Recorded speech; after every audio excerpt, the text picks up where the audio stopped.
Praise the Lord. जय मसीह की। परमेश्वर का धन्यवाद करते हैं इस समय के लिए, ये वक्त के लिए जो परमेश्वर ने मुझे और आपको दिया है, कि हम थोड़ी देर परमेश्वर के वचन पर मनन करें और थोड़ी देर परमेश्वर के वचन को समझने की कोशिश करें। एक वचन है जो मैं आज आपसे बांटना चाहती हूँ, जिससे मुझे बहुत मतलब ये वचन जब मैंने सुना तो एकदम जैसे कहते हैं ना, मेरा दिमाग खुल गया।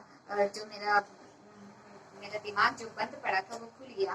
तो वही एक वचन है जो मैं आपसे आज शेयर करना चाहती हूँ, ताकि आपका भी दिमाग खुल जाने वाला होने पाए। आमीन, हालेलुया।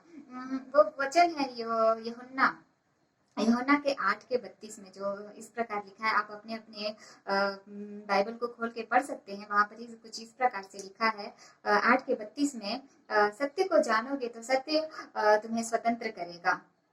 सत्य मतलब सच्चाई को जानोगे तो सच्चाई आपको आजाद करती है। ये उस वचन का मतलब है कि अगर मैं सत्य को जानती हूँ तो वो सत्य, वो सच्चाई मुझे आजाद करती है। परमेश्वर इस वचन को ब्लेस करे, और ये वचन मेरे द्वारा नहीं लेकिन पवित्र आत्मा के द्वारा आपके हृदय में फलवंत होने वाला होने पाए। आमीन।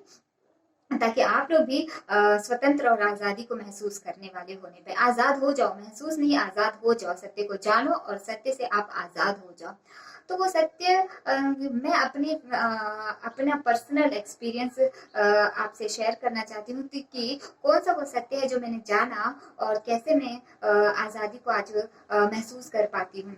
वो सत्य कुछ इस प्रकार से है। मैं एक हिंदू परिवार से आती हूँ, और मेरी शादी एक मसीह परिवार में हुआ है। तब कुछ कुछ दुविधाएं मेरे दिमाग में हमेशा चलती रहती थी।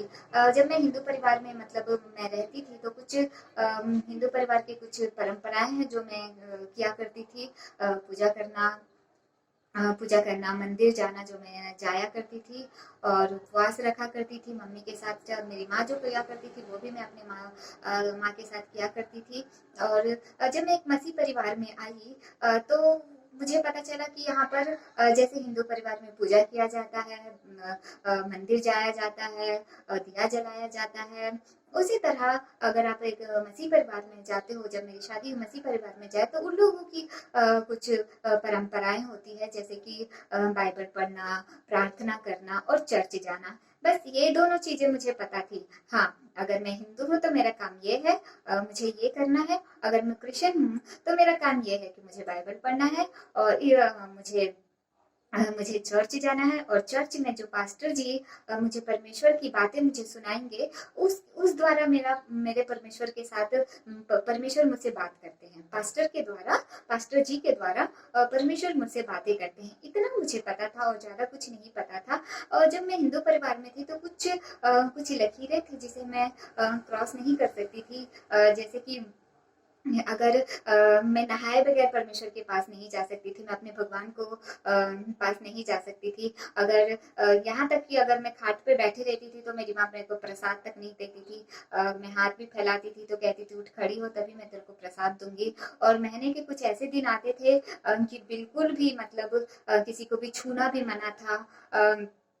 किसी को छूना मना था। और वो दिन हो जाने के बाद पूरे घर को मतलब पवित्र किया जाता था, जैसे कि कुछ अपवित्र चीज उस घर में हो। तो ये सारी एक एक मतलब एक लकीरें थी जो मुझे परमेश्वर से दूर रखती थी। मुझे नहीं पता चलता था कि ऐसा क्या है जो मैंने किया है, जो मैं परमेश्वर के पास बिना नहाए नहीं जा सकती, या फिर बिना हाथ धोए मैं नहीं जा सकती, या फिर खाट में बैठने से ये क्या हो जाता है कि मैं प्रसाद नहीं खा सकती। तो ये सारी चीजें मुझे अजीब लगता था। और कहीं ना कहीं मेरी एक कोशिश रहती थी कि मैं परमेश्वर को जानूं, मैं परमेश्वर के पास जाऊं, परमेश्वर से बातें करूं।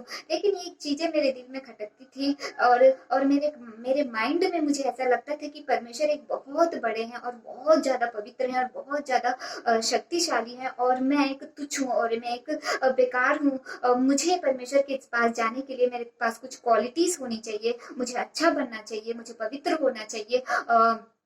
मेरे पास कुछ अच्छी क्वालिटी होने चाहिए, तभी मैं परमेश्वर के पास जा सकती हूँ। मतलब मेरा एक ऐसा सोच था।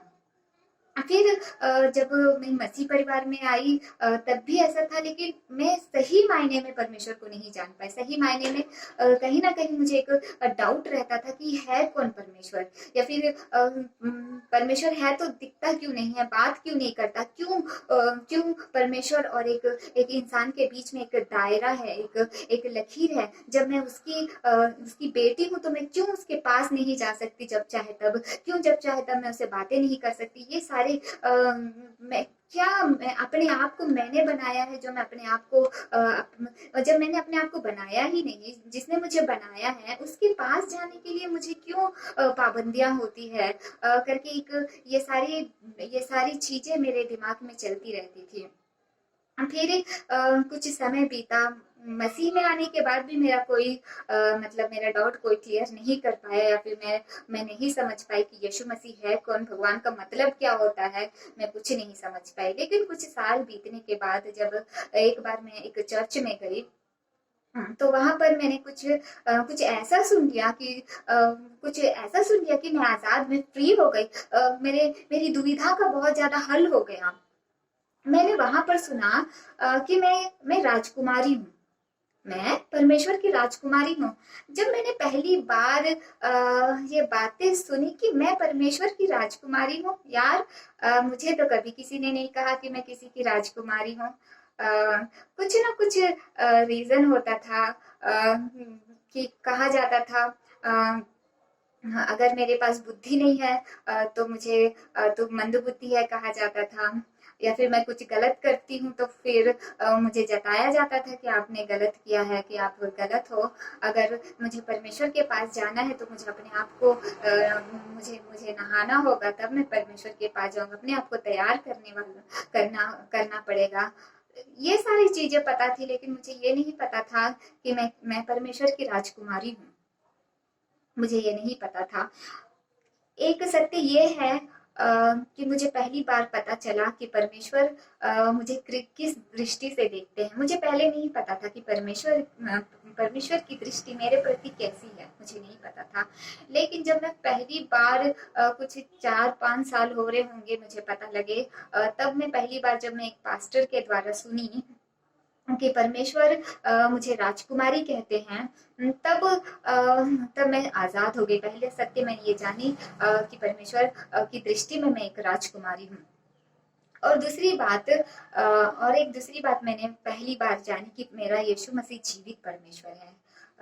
वो आज भी जीवित है, वो कल भी था, आज के दिन अभी भी मेरे साथ है, और आने वाले हर एक दिन में वो मेरे साथ रहेगा। क्योंकि परमेश्वर कहते हैं मैं हूँ, मैं जीवित परमेश्वर हूँ। परमेश्वर खुद ऐसा कहते हैं कि मैं जीवित परमेश्वर हूँ। तो ये और एक सत्य है जो मैं जान पाई कि परमेश्वर जीवित है। ये ये जब मैं सुनी, मैं पूरी तरीके से मेरा दिमाग खुल गया कि मैं जिस परमेश्वर जो यीशु मसीह कहलाते हैं वो जिंदा परमेश्वर है। मतलब मैं बात करूंगी तो वो सुनेंगे, मैं दुखी होंगी तो उन्हें महसूस होगा, क्योंकि एक जीवित व्यक्ति को ही पता चल सकता है जीवित व्यक्ति की परेशानियां। मैं जीवित हूँ, मतलब मेरा परमेश्वर को जीवित होना चाहिए। मैं अगर मेरा बच्चा बीमार है तो मेरा बच्चा, अगर मैं जिंदा रहूंगी तभी तो वो मेरे पास आकर अपनी परेशानी को बताएगा कि मैं बीमार हूँ या फिर मुझे तकलीफ है। और मैं जिंदा रहूंगी तभी तो मैं उसकी सहायता कर पाऊंगी, कि मैं उसकी पट्टी कर पाऊंगी, मैं उसे दवाई दे पाऊंगी। अगर मैं मुर्दा हूँ तो उसका आने का क्या फायदा। और अगर मैं मुर्दा हूँ तो ना मैं सुन पाऊंगी ना मैं उसकी मदद कर पाऊंगी। मैं बिल्कुल मदद नहीं कर पाऊंगी, क्योंकि मैं सुन नहीं पाऊंगी, क्योंकि मैं देख नहीं पाऊंगी। ये सब ये सत्य जब मुझे पता चला कि मेरा यीशु मसीह जिंदा परमेश्वर है, मैं आजाद हो गई, मैं फ्री हो गई, और मुझे कहीं पर भी डाउट नहीं है कि यीशु मसीह जीवित परमेश्वर है। परमेश्वर जीवित है उसका प्रमाण क्या बोलते हैं, उसको किसी नाप तोल से मैं नहीं बता सकती, मैं 100% करके मैं नहीं बता सकती कि वो जीवित है, क्योंकि परमेश्वर जीवित है, उसे किसी चीज से तोला नहीं जा सकता है। और ऐसे ही कुछ कुछ चीजें मुझे पता चलती गई कि परमेश्वर जीवित है। परमेश्वर मुझे राजकुमारी कहता है। कहीं कभी कभी कोई मतलब कोई लकीरें होती हैं कि मैं परमेश्वर के नजदीक नहीं जा सकती, उनको छू नहीं सकती। क्या कुछ समय उनसे मैं बातें तक नहीं कर सकती। लेकिन अभी जब मैं मसीह में आई, जब मैं बाइबल के कुछ वचनों को मैंने पढ़ा और मैंने सुना, तो मैं ये जाना कि परमेश्वर केवल पास्टर लोग से ही नहीं बात करते, परमेश्वर हर एक बंदे से बात करते हैं। वो मुझसे भी बातें करते हैं अपने वचन के द्वारा, जो जीवित वचन है। पहले मैं परमेश्वर को नहीं जानती थी, लेकिन अब मैं जानती हूँ परमेश्वर कौन है, यीशु है। ये सत्य से मैं आजाद हो गई हूँ। और मैं जानती हूँ, पहले मैं नहीं जानती थी कि परमेश्वर जिंदा है या मुर्दा है, या फिर वो सिर्फ फोटोज में दिखते हैं। नहीं, आज मैं जानती हूँ वो जिंदा है। आज मैं जानती हूँ, मैं बातें करती हूँ तो वो सुनते हैं। आज मैं जानती हूँ, मैं कुछ मांगती हूँ तो वो देते हैं। आज मैं कंफर्म जानती हूँ, आज मैं आजाद हूँ, आज मैं किसी बंधन में नहीं हूँ। और यहाँ पर परमेश्वर और एक बातें करते हैं कि मेरे हाथ राजदंड है। मुझे किसी ने नहीं बताया था कि मेरे अंदर ये क्वालिटी है। मुझे कभी नहीं पता चला कि मेरा हाथ राजदंड है। मैं अपने हाथ फैलाकर किसी के लिए दुआ करती हूँ तो वो हो जाता है। परमेश्वर परमेश्वर का कहते हैं कि मेरे मेरे शब्द में जीवन है। मैं किसी को आशीष देती हूँ तो परमेश्वर कहते हैं परमेश्वर आशीष देंगे उनको। मुझे ये भी नहीं पता था। मेरे अंदर इतनी खूबियां हैं। परमेश्वर ने मुझे इतना यूनिक बनाया है, मुझे इतना पावरफुल बनाया है, मुझे किसी ने कभी नहीं बताया, किसी ने कभी नहीं जताया। लेकिन यीशु मसीह कहते हैं मेरे हाथ को उन्होंने राजदंड बनाया है, मेरी जबान को उन्होंने ब्लेस किया है कि मैं जिसको आशीर्वाद दूंगी परमेश्वर उनको आशीर्वाद देंगे, क्योंकि मैं परमेश्वर की हूँ। और मुझे अपने आप को पवित्र करने की जरूरत नहीं है, क्योंकि कोई भी इंसान किसी को पवित्र नहीं कर सकता। एक पवित्र इंसान ही, एक पवित्र परमेश्वर ही उस इंसान को पवित्र कर सकता है। यीशु मसीह का लहू मुझे पवित्र कर सकता है। मैं अपने आप को नहाने से मैं पवित्र नहीं होंगी। परमेश्वर का एक कलाम कहता है कि लोग बर्तन को बाहर बाहर से मांजते हैं, लेकिन उसके अंदर की गंदगी को नहीं देखते। नहाने से मेरा शरीर पवित्र होगा, लेकिन मेरे मन में जो गंदगी है, क्या वो दूर होगी? मैं किसी से जलती हूँ, मैं झूठ बोलती हूँ, दूसरे के प्रति कड़वाहट रखती हूँ। क्या ये सब रखकर मेरे नहाने से क्या मैं पवित्र हो जाऊंगी? नहीं। जब आप सच्चे परमेश्वर के पास आते हो तो ये सारी सच्चाई आपको पता चलती है। आपकी असलियत आपको पता चलती है कि आप कौन हो। आप परमेश्वर के जन हो, आप परमेश्वर के पवित्र जन हो, आप परमेश्वर के बेटी और बेटा हो। आप उसके दासी या फिर आप उसके नौकर नहीं हो, आप उसके बेटी बेटा हो। आप उसके राज्य के अधिकारी हो। परमेश्वर ने आपको अपने राज्य में बुलाने के लिए इस पृथ्वी पर आपका जन्म हुआ है। ये सारी सच्चाई मुझे नहीं पता था। लेकिन जब मैं ये सारे सत्य को जानी तो मैं आजाद हो गई। और सबसे मेन बात पता है मैं क्या जानी? कि मैं यीशु मसीह का मंदिर हूँ। मैं खुद यीशु मसीह का रहने का जगह हूँ। परमेश्वर कहते हैं क्या तुम नहीं जानते तुम यीशु मसीह का मंदिर हो? कौन कहता है मुझे मंदिर? जो इस पृथ्वी को बनाया है वो मुझे कहता है कि मैं उसके रहने का मंदिर हूँ। जो पूरे स्वर्ग में नहीं समाता, जो ये पृथ्वी परमेश्वर के पैर रखने की चौकी है, उसके लिए कोई घर नहीं बना सकता। वो परमेश्वर मुझे कहता है कि मैं उसके रहने का मंदिर हूँ। जब ये मैं सत्य जानी तो मैं और ज्यादा आजाद फील करने लगी कि मैं कितनी इंपॉर्टेंस रखती हूँ परमेश्वर के लिए। और पता है परमेश्वर क्या कहते हैं? तेरे सिर में जितने बाल है ना, उन सभी को मैं गिन के रखा हूँ। कौन गिन के रखता है? कौन ऐसी छोटी छोटी बातें आपको बोलता है? कौन इस दुनिया में बहुत सारे लोग हैं, इस दुनिया में बहुत सारे अच्छे अच्छे लोग हैं। परमेश्वर बहुत सारे लोग अच्छे लोगों के लिए बोलते हैं कि वो देखो कितना अच्छा है, वो देखो कितना अच्छा है, लेकिन एक साधारण लोगों के लिए कोई नहीं बोलता। लेकिन परमेश्वर हर एक इंसान के लिए बोलता है और हर एक इंसान से वो प्यार करता है। हर एक को वो एक ही दृष्टि से देखता है। चाहे मैं कैसी भी हूँ, वो कभी नहीं बोलता देख वो कितनी अच्छी है। वो कभी नहीं बोलता देख वो लोग बुद्धिमान है, तू बुद्धिहीन है। लेकिन वो उसके बदले में मुझे कहता है कि तू मेरी राजकुमारी है। परमेश्वर ने मुझे अपना मंदिर कहा है। परमेश्वर ने अपना लहू बहाकर, अपना खून बहाकर मुझे पवित्र किया है। ये सत्य मैंने जाना है।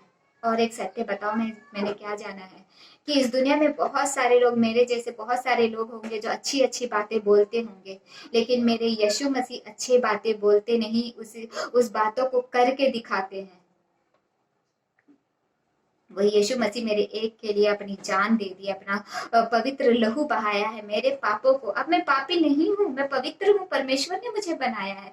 उनके लहू के बहाने के द्वारा मैं पवित्र बनी हूँ। तो कभी भी अपने आप को कम मत समझिए, कभी भी अपने आप को अपवित्र मत समझिए, कभी भी आप ये ना समझिए कि आप बहुत मतलब परमेश्वर के पास नहीं जाते हो, परमेश्वर को से बातें करने के लिए एक टाइम चाहिए रहेगा, या फिर आप नहा के ही परमेश्वर से बातें कर सकते हो, या फिर आप जब अच्छे बन जाते हो तभी आप परमेश्वर के कलाम को पढ़ सकते हो। बिल्कुल नहीं, आप अपने से कभी अच्छे नहीं बन सकते। लेकिन जब आप परमेश्वर के नजदीक आते हो तो आपके अंदर जो गंदगी है या फिर आपके अंदर जो गलत है वो परमेश्वर आपको दिखाता है और सुधारने में मदद करता है, तब आप जाके पवित्र होते हो। ना कि आप अपने आप से किसी पानी के छिड़कने से आप पवित्र नहीं होते,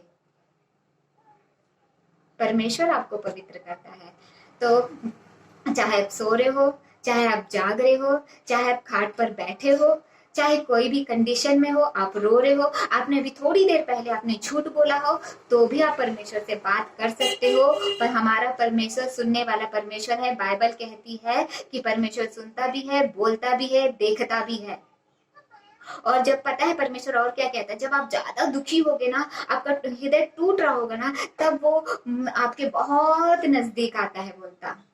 हमारा परमेश्वर ऐसा है। ये सारे सत्य को जानो और आजाद हो जाओ और परमेश्वर के पास आओ। परमेश्वर से आप किसी भी वक्त बात कर सकते हो, कोई से भी कंडीशन में आप बात कर सकते हो। आपकी कंडीशन अभी इस वक्त क्या भी क्यों ना हो, कैसी भी क्यों ना हो, चाहे आप परमेश्वर में आकर गलत काम भी क्यों ना कर रहे हो, झूठ क्यों ना बोल रहे हो, फिर भी आज आप अगर अपनी गलतियों का अंगीकार करते हो और परमेश्वर पर विश्वास करते हो, तो आज इस कंडीशन में भी वो आपसे प्रेम करता है। आज भी वो आपको एक राजकुमारी की ही दृष्टि से देखता है। आप भी सत्य को जानो और मेरी तरह आजाद महसूस करो। और हमेशा ये बात याद रखो कि आप परमेश्वर का रहने का मंदिर हो। आप कोई तुच्छ नहीं हो, आप कोई बेकार नहीं हो। परमेश्वर आपको इस वचन से आशीष दे, खूब ब्लेस करे। आमीन। God bless you.